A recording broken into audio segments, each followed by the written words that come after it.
Once you lean into your self-love practices across mind, body, and spirit, your light will start to expand, and your light does not expand in isolation. It expands as an individual part of an interconnected collective. So what am I saying there? When you do the things that you love to do, others are attracted towards you. Others are not only attracted towards you, but they're attracted towards you in their space of love. Welcome to the Cosmic Love Antenna Podcast. This podcast is meant to encourage you to connect within so you can share your light with the world. And now, here's your host, Harrison Ma. Welcome, beautiful souls, to another episode of the Cosmic Love Antenna, your weekly installment of your inner connection to your outer expression, where I, your host, Harrison, is here to help you nurture the loving space needed to pull back and dive into the layers restricting health, alignment, and love. And today we're in my studio, recording an episode for you that is a new format. This is something that was a part of my intention for doing this show when I first did my first preview episode. This is one of the goals. And today's episode is a Q&A, a bonus community Q&A episode where I, your host, Harrison, am going to answer some questions that you, the listener, you, the beautiful, loving community that you are, have submitted some questions that I will answer. So I want to go into it today. And these questions, they span across the sort of holistic and natural healing paradigm of mind, body, and spirit. And before we get into it, I just want to thank you for the people, the people that have submitted these questions, but two, you, the listener, just for tuning in. The goal of this episode today is to have more of your voice heard. So just by you listening, you're adding to that goal, and the people that have submitted questions, you've also added to that goal. So I love you very much. And I'm just so excited to do this kind of format, and I'm going to continue doing that. So how you can submit your questions in the future is a couple of ways. You can submit your questions either in reviews on Apple Podcasts. So when you leave your review for this amazing show that you're listening to right now, you can leave your questions there. You can also message me on Instagram or Facebook in the DMs and the messages on there. You can also message me on Clubhouse, come up onto stages that I speak on, rooms in Clubhouse, and ask me questions and say, hey, can you answer this on the podcast? And I'd be happy to do it. So that is a way that you can submit questions for future Q&A episodes. And again, the questions can be across all topics that I talk about, from the spiritual woo-woo elements of dreams and ancestral healing and chakras to the emotional healing elements of the inner child and trauma, from the physical and all spectrums across the natural holistic healing paradigm. So would love to hear them, and would love to keep doing these kinds of episodes in the future. Also would love to hear in reviews for this episode others' feedback on this. So if you want me to do more questions, less questions, different kinds of questions, leave that in your feedback as well. I want to give you a summary of some of the questions I'm going to answer here today. And this is something that I intend to do in future episodes, is also give you a taste of what's to come, so you know that this episode is for you. And some of the questions I'm going to answer today in this recording is a question around relationship triggers, around healing modalities that I've used that have worked and haven't worked, question around the throat chakra, intuition, and probably a juicy one right at the end on past lives as alien beings, and a few more in between. So stick around, and I can't wait for you to tune in to hear these breakdowns. Before we get into the first question, I do want to share and read a review for you. And these reviews, like I just mentioned, are the ones that you can leave on Apple. And what I've started doing is in my weekly newsletter that some of you will probably already get, I'm announcing a winner for best review, and best review will get a prize. So if you want to leave reviews, just an extra incentive, and I'll read one out when I do these bonus episodes. And the review is from one of my past guests, actually, Mr. Phil Carson. And the title of the review is Love is ... This is his review. The review goes, when I was growing up, there was a one-frame cartoon that began to appear in our newspapers. It was called Love Is. And each week, there would be these two expressive animated characters with the caption beneath saying what love is. Harrison has created a podcast with his weekly guest that personifies what love is. I am grateful that in this vast cosmos that we live in, that I have been able to meet Harrison and hear his loving voice on a regular basis on the Clubhouse platform and on this podcast. A voice that has not only touched my life, but the lives of many others over this past year. Not only does Harrison have one of the coolest voices on the planet, thank you, Phil, but he has one of the most loving and compassionate hearts as well. We all need more love and compassion in our lives, so do yourself a favor and subscribe to this amazing podcast. Well, Phil, if you're listening to this, I love you very much, and thank you for the amazing review. And listeners out there, if you submit your reviews, I'll pick one as well and read it out. So I would love to hear your feedback, comments, and perspectives. All right, that's enough of an intro. That's enough of the foundation. Let's get into it. Let's get into the questions today. And the first one up is from the beautiful Isabel. Isabel is from Clubhouse, is a beautiful being on the Clubhouse platform. And I've summarized her question because it was an audio question that was quite expansive. So I want to keep it short. The summarized question is, I broke up with my boyfriend. I'm still finding that I'm getting triggered though. I'm having boundary issues, and I'm feeling overwhelmed.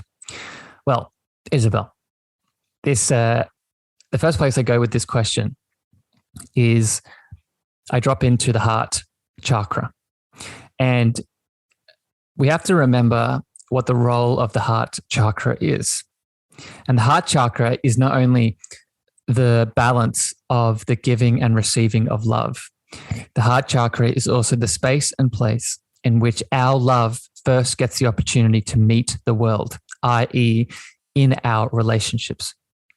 So I say that to share here with this question that it's completely normal to move on from someone or break up with a relationship and still feel things moving in that heart space, because that heart space is not dependent on an external element. It is moving through you regardless. So the first thing I think to answer this question is to realize that there's nothing wrong with you, that it's okay to still be triggered, and it's okay to have challenges moving through. This is what helps you expand. The place I would start is I would look at what the triggers are telling you. Remember that an internal trigger is only an example of what is happening inside of you, right? Is it a reflection? If I'm getting triggered, let's use my dad as a beautiful example. Let's say I talk to my dad and have a conversation, and with him, he triggers me. He makes me angry. Would it behoove me to put the blame on my father, or is it more powerful, more healing if I look at why the anger was there in the first place? So for you, dear Isabel, the first place I would begin is reflecting on how the triggers are making you feel. Are you feeling angry? Are you feeling sad? Are you feeling guilty? Are you feeling shameful, etc.? Once you can dig into this and create the space for this energy to move, then now we can start moving through the overwhelm. The other side to this is I would also look at the soul contract and the soul lesson between you and this person. Right? Because that also might be why that even though this person is not physically in your life anymore, you're still getting triggered. There's still things coming up. It's because you have a lesson and a soul contract to learn, and this overwhelm and these feelings and your challenge around boundaries is because there's something here that needs to be seen. What was that relationship trying to help you heal through? I give an example. Maybe people have heard me talking about this. If I have an abandonment wound from my childhood due to my parents, and now I keep attracting partners that are abandoning me, then that is part of the soul contract and the lesson that I need to learn and move through. If I don't learn through it and don't move through it, I'm going to keep attracting partners that are abandoning me. So I would analyze the contract, analyze the trigger. Remember that by doing this now, you're shifting from being a victim to this is happening This is happening to me, to being the powerful creator and loving light that you are. This is happening for you. Final thing I'll say on this, dear Isabel, is with your boundaries and having boundary issues, I think sometimes we can feel that we put up boundaries to maybe protect the other person. We put up boundaries because it's for them. But remember, a boundary is for you. A boundary, a healthy boundary, is not a restriction of love. A healthy boundary is a way that we can love someone in the most efficient way that where we're at. So I would look at the type of boundaries that you're setting if you're having issues with them, right? Are those boundaries putting the other person first, or are the boundaries putting you first so you can build your light and be there for them? Okay, I hope that resonates. And when I say be there for them, I don't mean get back together with them if that's what you feel. If you feel that's not correct with you, I mean be there for them. Be the light so you're not causing more challenges. Okay, hope that helps. All right, the next question is from the beautiful Vera from Instagram. This is from an Instagram question. And Vera asks, I would be interested in exploring different healing modalities. What have you tried? What has worked and what didn't? The second part to the question, the second part is, what are some of the misconceptions of healing and the role we play in this journey? So beautiful questions, dear Vera. I'm going to answer the first question first here. And just some quick modalities that came to mind when you asked this question. I've played around with Reiki. Obviously, a lot of these modalities I practice, by the way.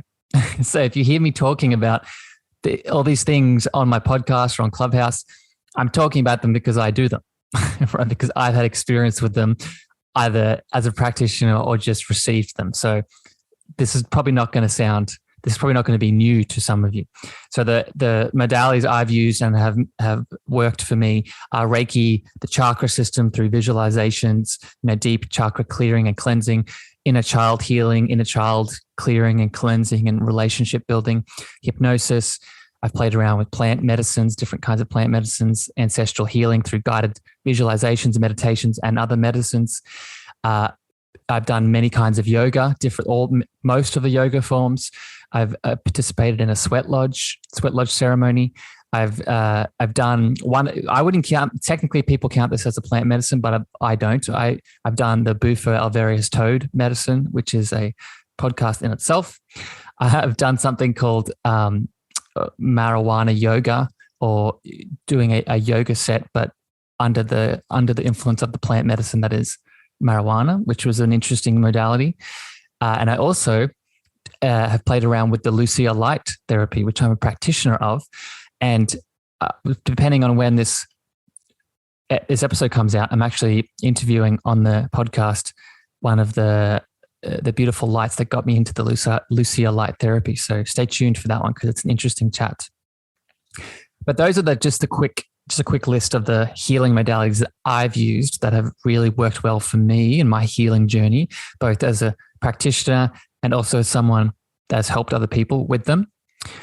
When you ask me what ones didn't work, I would actually say, so they all did something for me, but I'd actually say that most of the yoga modalities, healing modalities, don't work for me. That's why I'm only a yin practitioner, and I'm sure there's reasons for this, but I find it very hard to the Ashtanga or the Vinyasa or the Hatha yoga. I find them very, based off where I am in my development, I find them hard as physical healing modalities. And I tend towards the yin because it's more feminine. It's less of a masculine type of energy. I do a lot of exercise in general, and I find yin yoga as a healing modality, which is why I recommend it to you, beautiful listeners. Yin is a way for us to go inwards, to work in. Most other yoga practices are working out in many ways. I think of the Bikram yoga and the Ashtanga yoga, and even some fast hatha flows. They're amazing, but they're more masculine in the energy type. When I do yoga, I'm looking for the feminine type. Let me answer the second part to your question now, Vera. And the second part is, what are common misconceptions around the healing journey and the role we play in it? And I have 4 here for you that are big ones that I think can give you guys some value listening. And the first one is that we have to suffer. If you go back and watch episode, I think it's 2 with episode 3 with myself and Shireen, we talked about the difference between pain and suffering. And a lot of us, myself included, this is how I learn and catch myself. I'm definitely a part of this. We feel like we have to manage and suffer through the illnesses, the pain, the healing journey. And it's a misconception, in my opinion, right? Pain is inevitable, but suffering is a choice. Suffering means we're not listening, or we're not deciphering, or we're not open to the communication that the pain is trying to show us to help us evolve and grow and teach. So that's the first one. Second misconception is that we are alone in our healing journey. And stay tuned for one of the questions towards the end about alien entities. But I more and more each day, even right now as I do this episode, I feel presence around me. And what I mean by that we are alone, not only are we not alone in terms of the community and the physical practitioners around us that we can always go to for help and support, we are also not alone in terms of the ancestors and loving entities that are always around us there to give us help, guidance, and support. So it is up to us to open that channel of communication, right? Open and be receptive to that love to come in. The third misconception is that our healing is not a part of the plan. What I mean by this is that I think we can sometimes feel like something has caught us off guard, that I'm experiencing this part of my healing right now, and it's sort of come out of nowhere, and it's not meant to be that way. But in my experience, everything is predetermined. All of the seemingly disconnected events have a breadcrumb that we can link back to in hindsight. But it's all a part of the journey. It's all a part of the healing experience. And I think we need to see it as that. And finally, the last one, misconception, is that we move backwards, that we move through a certain healing modality or move through a trauma or move through a specific lesson, and then it comes around again and we feel like we've gone backwards. But I would test that perception as a misconception. And I would say, are you moving backwards, or are you taking a step that is compressed rather than expansive? What I mean by that is that we are energy at the end of the day, and energy is only ever moving forwards or transforming into something else, never moving backwards.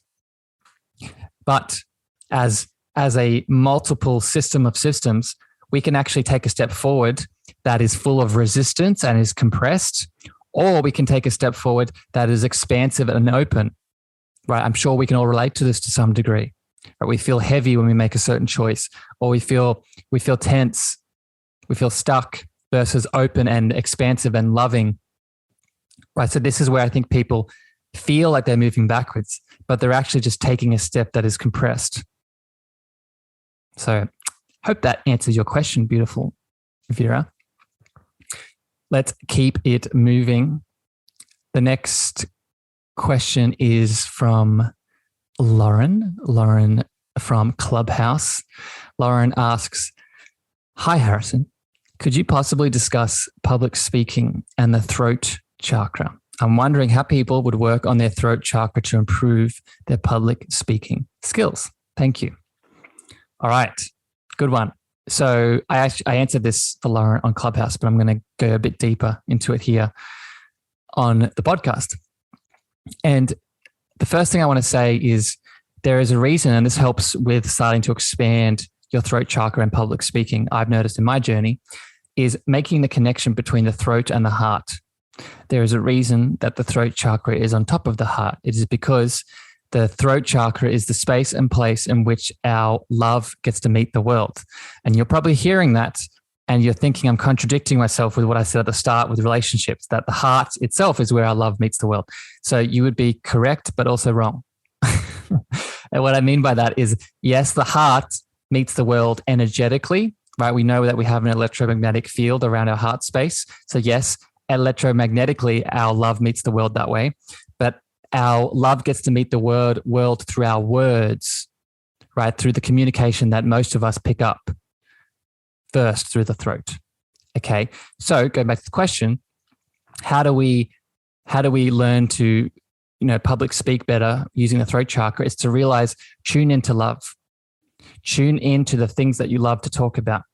For example, I'm not thinking that much right now about what I'm expressing with you on this podcast and these questions. Yes, I have some notes, but most of what I'm speaking, I'm just connecting into my heart space and just connecting to a truth. So this is not a Harrison thing. This is something we all can do. And it starts with love, connecting within topics and themes and, subjects that feel you full of love, right? That is how we start moving through the limiting beliefs and the fears that come up. And that's where I would go next with this. I would ask yourself in the moment when a limiting belief comes up that causes fear around speaking, ask yourself, is it really true? Ask yourself, let's say I'm speaking to you right now, and let's say a limiting belief comes up saying, Harrison, you should just stop talking, right? You don't have any rights. You don't have any value. Your voice is small, all the things. Or what I could do in that moment is actually ask myself logically, is that true? Test it. Then you can take another step and add in, what would love do? Would love acknowledge those maybe question mark statements of reality? Or would love move through and express the love, the truth, the voice, the sentence, subject anyway? Bringing awareness to those beliefs. Remember, our limiting beliefs around the throat and public speaking, they run our lives in the unconscious. How we start to heal those limiting beliefs and start to rewrite them is by bringing awareness to them in the conscious and then rewriting them. One of the biggest ways we can rewrite them is with love. The last tip I'll give here is I would also practice using your voice in places you feel seen, heard, and supported. Example, in my life, I have built my voice on the Clubhouse platform. And as many of you may have noticed, I'm very rarely in a room by myself. It's because I use this tip. I always use my voice in spaces I know I'm seen, heard, and loved, right? And it's from that foundation that I then start to channel and strengthen and use my voice like I deserve to use it. Hope that helps, Lauren. Hope that gives you some answers. All right, let's keep it flowing. Beautiful souls, I hope you're getting some value and some insight out of these questions. Remember, they're not just for, it's probably obvious, but the reason I'm not just sharing them for the person, this is sharing it for you too. So how do these apply to your life? The next question is from Jacqueline Way, my beautiful friend on Clubhouse. She is a guest that will be coming on the show very soon, so watch out for that episode. Jacqueline asks, and this is a summarized version too, because she asked it in her voice, but basically she asked, how do we know we are in alignment with a belief, some information that comes in, or truth someone else speaks?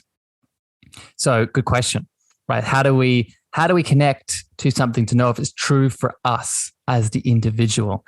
And to me, this is an intuition conversation. This is an intuition question. So the first place I would go with this is noticing the difference between thinking about something and intuiting about something. Right? How does it feel versus what are the thoughts you have about something? So for example, if someone says to me, Harrison, the moon is blue, just a random example, there's two things that can occur, right? I can see what my thoughts are towards that, or I can see how I feel towards that.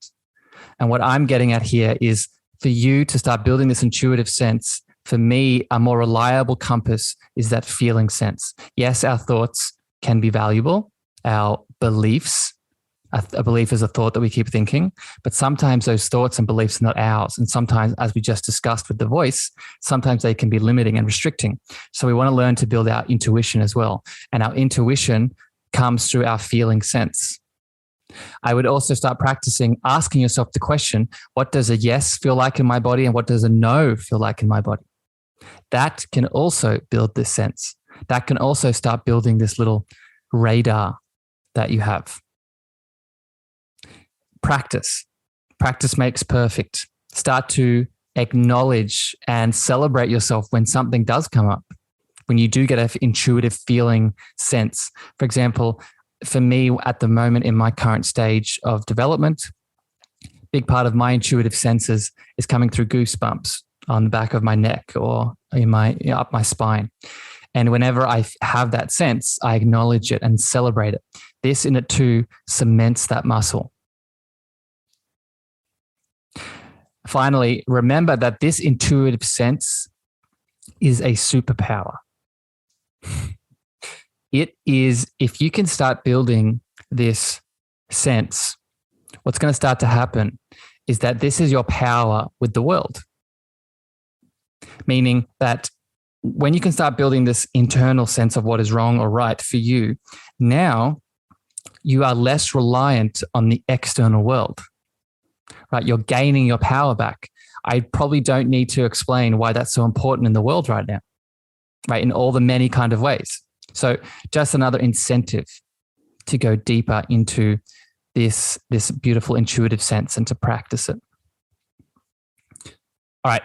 The next question, another upcoming guest, another upcoming guest on the show. Yeah, Maricela Abasta, a dear friend. She sent me this message on Instagram. And the question is, what's the purpose of the third eye center or the third eye chakra? And good question, my friend. A bit of a non-shameless plug here. I would definitely look out for Maricela's episode. I think by the time you listen to this episode, it might be out. It might not, but just look for it, search for it. And it's because we talk a lot about the mental and emotional elements with her.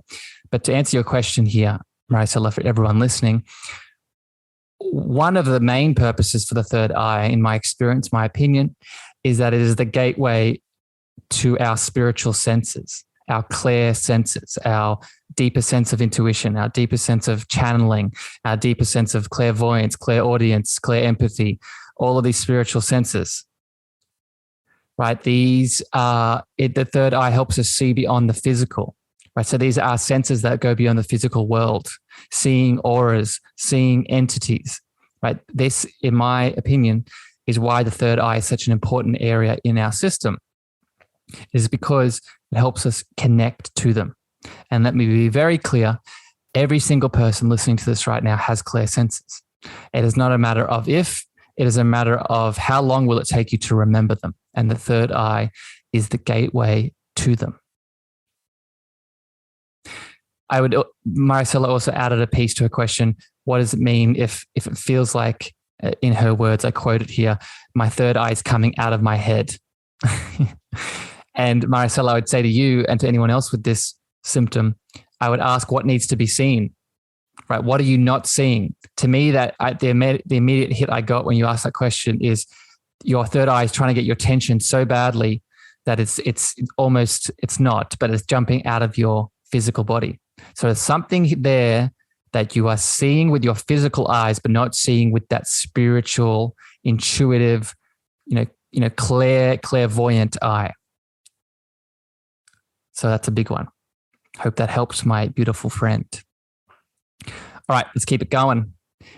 Got some good ones here. I've got two more, but the last one, definitely stick around for the last one because the last one is a juicy one. They're all juicy, but the last one is I think it's going to take it to a new deep place for a lot of people. So the next question is from Jordan, my dear friend. He submitted this on Clubhouse. The question he asked is, how do we know we are co-creating a loving reality together? And this is such a beautiful question because I think at the world at the moment, it's easy for us to forget that we're co-creating this beautiful reality as individual souls as part of one collective. I give the examples of everything happening with COVID, everything happened with Ukraine. It can be difficult for us to see beyond the fear, beyond the division, beyond the separation, the illusion of separation, to even begin to feel like things are shifting, let alone that we're shifting things together. So I think the first step is to turn off the news and turn off all of the outlets that are restricting your truth from coming through. Remember, going back to some of the other questions, thoughts and beliefs can be controlling you unconsciously. And those thoughts and beliefs don't just come from you. I think Mr. Deepak Chopra has the quote, we think 60 to 90,000 thoughts a day, and 85 to 90% of those thoughts are not only negative, but they're not ours. So where else are they coming from? They're coming from the news. They're coming from the media. They're coming from our religion. They're coming from our culture. They're coming from our friends, our family. So you need to start auditing. You need to start auditing your world around you and the things that you are digesting through your senses, through your ears, through your eyes. So the first step here to help us see that we are all connected and co-creating a loving reality is turning off the news and stopping and monitoring the outlets that are making you believe this truth is not real. The second step I would do is focus and start with you. Make love with yourself. This is why I call this podcast the Cosmic Love Antenna. It is because when you lean into your deep space of expansive love, your cosmic love doesn't just start with you and stop with you. It starts to radiate out into the cosmos to affect everyone. Once you lean into your self-love practices across mind, body, and spirit, your light will start to expand, and your light does not expand in isolation. It expands as an individual part of an interconnected collective. Let me say that again. It starts to expand as an interconnected part of a collective. So what am I saying there? When you do the things that you love to do, others are attracted towards you. Others are not only attracted towards you, but they're attracted towards you in their space of love. And start observing. Going back to the question, how do we know we are co-creating a loving reality together? Well, we act in acts of love and observe what happens around us.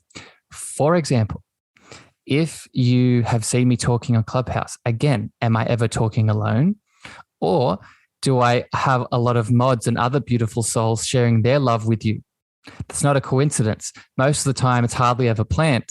It's because when I use my voice to speak about the things that I love to speak about, that attracts other people who also love to speak about those same things from their space of love.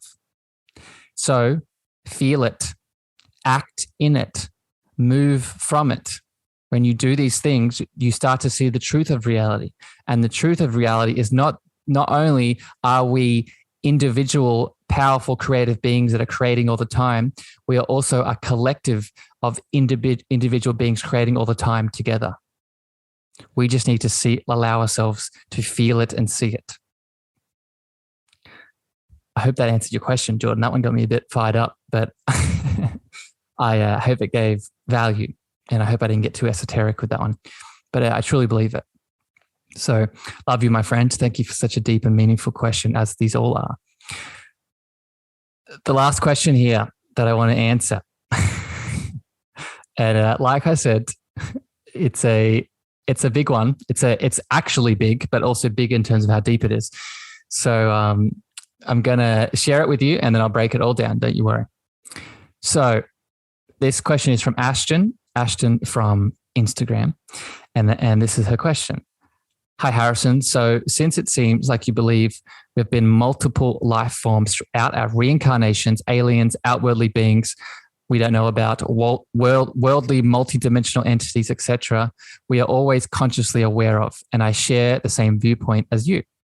So since time isn't linear, if we have visions of specific times, places, and people and body sensations that don't match our physical surroundings, or visions of moving energy frequencies with the ability to feel the vibration of the sound and music coming from those, what are your thoughts on what they are?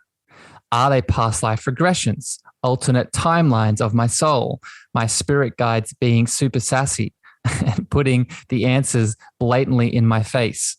Or are they ancestors from one of my previous reincarnations? And then additionally, I'd like your stance on if our ancestral healing that we're here to heal this go around is from this current physical form's ancestry line. And also, do you think our ancestors are just from this current incarnation, or are they from previous incarnations? All right. So as I said, a lot there. I'm going to break it all down. I would go back, maybe record. So maybe go back and listen to the different elements of that question. But I'm going to explain it all anyway. So Ashton, first the thing I would say to you and to people interested in this kind of question, I go back and listen to the past lives chat I did with Shireen. There was also another aliens, entities, Atlantis, Life Between Lives episode coming out with Shireen very soon at the time of this recording. So be on the lookout for that. I would also catch the Clubhouse room that we've now started doing in Holding Space called Starseeds, Atlantis, and the Life Between Lives. So we can go deeply more into this topic there. But with all that said, the short answer to your first question about if the different frequencies and vibrations coming through you, what could they be? Ancestors, other beings? The short answer is it could be all of them, in my opinion. Right? We need, when we are experiencing different visions from extraterrestrial beings that we've incarnated as, or past lives as a different kind of human, or whatever it is, the first thing to do is look at where these visions are occurring. Are they occurring in your dreams? Are they occurring in your waking life just as a random download? Are they occurring in a deep meditation? Because it is this context that gives you extra steps to take.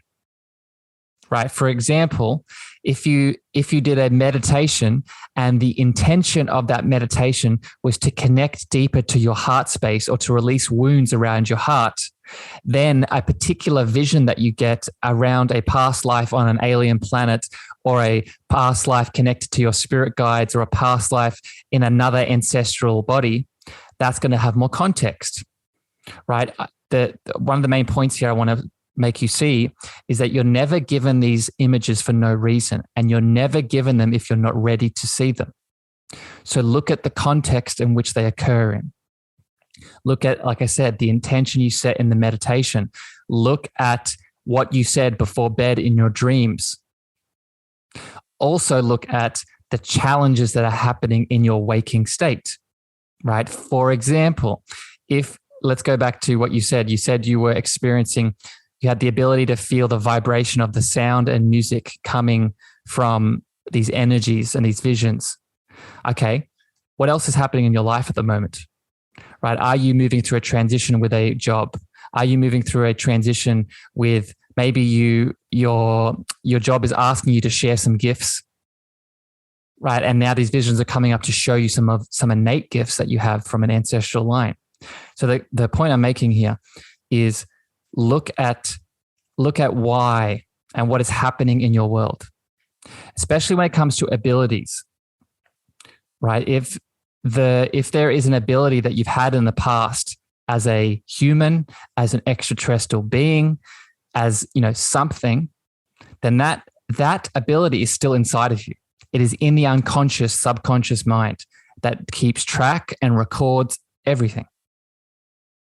So it's coming up right now for no apparent reason, but it's coming up because you're ready to see it and embrace it and learn from it. I would also remember to ask, right? So if you're getting a random vision, you're getting a random feeling, you're getting a random sense of a being that you were, a spirit guide coming in, an ancestor giving you insight, ask. Either in the vision, ask the thing that you're interacting with or the thing that you are, or ask your guides post-vision, right? So ask post-vision, bring in your guides, your ancestors, your angels, your extraterrestrial beings looking after you, and ask them, what do I need to see? What do I need to know? What do I need to learn? What do I need to implement? Right? Be practical with your spiritual interactions. A few more things here, and this is sort of going a bit beyond the question, just for a bit more general information for everyone listening. I want people to realize that our ancestral line, and this connects to your other two questions too, Ashton. Our ancestral line is not just us in physical form. Okay, our ancestral line can be in animals. Our ancestral line can be in extraterrestrial entities. Our ancestral line can also be from the future. We can have an ancestral line that is from a future stage, planet, event, circumstance. It's because, like Ashton said, and I believe this too, that time is not linear, it is more circular. So you need to ask why you're seeing a certain thing. We can have an ancestral life as a cosmos, right? As a planet, as a mineral. Right? Our soul moves through certain soul contracts and lessons to help it evolve. So you always have to ask the question, especially when you get a vision, what was the reason for showing me that vision, and what did my soul either learn or needs to learn in this current incarnation? Right? There's always progression. There's always karma. There's always these keep these elements in mind. No matter the strange context, these are the common sort of lines through them. Another element I would add, and we're going to talk about this in the clubhouse room, is remember that in between lives, we have a life between lives. And it is in these in-between moments that we set the contracts and the lessons that we learn within our incarnation. Also a space and place that your subconscious can tap into. So that is where I would, this is where you might need to work with someone, right? You might need to work with a hypnotherapist. You might need to work with someone like me that does guided meditations, activations to help this information come up through your subconscious into your conscious mind. All these answers, what I'm getting at here, all the answers are inside of you, right? And you just need to be in the space and place for them to come bubbling up. And the last thing I'll say with all of this, I know that some of this might be a bit over the top or too woo-woo for you listening. And I want to say it's okay if it is. And I'm going to meet you wherever you're at. I'm just sharing my beliefs from my research, my experience, and my intuitive senses. But if this is a bit too much for you, then that's okay too, right? I would sit with it, right? And maybe right now, this is not something where your soul needs to match with it, and that's okay. But what I will say is that if these words are activating you and causing things to come up and things to move through you and realizations to drop and manifest, then respect that within yourself, right? And ask more questions and lean in. All right. I'll end that one there. Ashton, I hope that answers your question. Or actually, let me quickly go back to one that you asked I didn't address. You asked, do you think our ancestors are just from this current incarnation or previous as well? And do they have to be non-physical? Do they have to be physical? And the answer is no. We can have ancestors from this incarnation. We can have, in my opinion, we can have ancestors from other lives, as other beings, as other entities, as other forms. The ancestral line is expansive. And what matters most is the lessons you need to learn in this lifetime. So don't get lost in how big and expansive it is. Focus on what you need to know and understand in this lifetime and channel the lessons through that. All right. Hope that helps. Hope that gives extra guidance.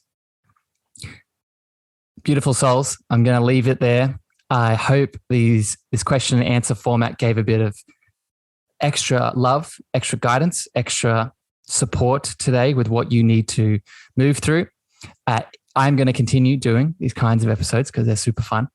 I want to thank all of the people that asked the questions and asked them in such a deep and explorative and expansive way. I love you very much. If you have any more questions, like I said, for these episodes coming up, leave them in reviews, leave them on Clubhouse, leave them on Instagram. Like I said at the start of the episode, I'm open to feedback on these episodes again in the reviews. So I'd love to see those if you are feeling called to give me a bit of insight and how this has affected you. If you want to go deeper on some of these questions that we talked about today, please also lean into the idea that I'm also here for more deeper work, right? Coaching work. So if these questions got you going and you feel like they've supported you, but you want to go deeper, that no, I'm always here. And you can reach out to me on Instagram, Clubhouse, email. All of it will be in the show notes. But with that, beautiful souls, I love you very much. Thank you for tuning into another episode of the Cosmic Love Antenna. I'll catch you in the next periodic weekly episode. But until then, you are loved unconditionally, and I hope you have a beautiful week. Bye, everyone. Thank you for listening to the Cosmic Love Antenna podcast. We hope you enjoyed. Be sure to follow Harrison on Instagram, Twitter, and Clubhouse at Harrison Ma. That's Harrison, MEAGHER.